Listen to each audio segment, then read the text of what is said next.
Por nuestros hermanos de Salamanca, guardemos un minuto de silencio.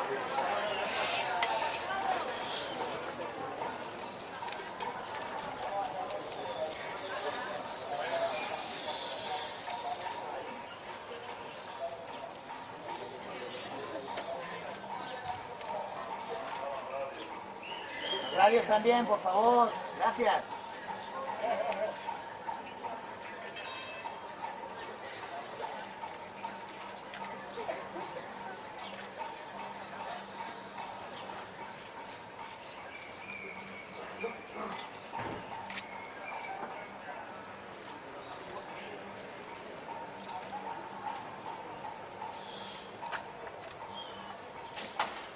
Veo esas manos y sé que cambiarán el mundo.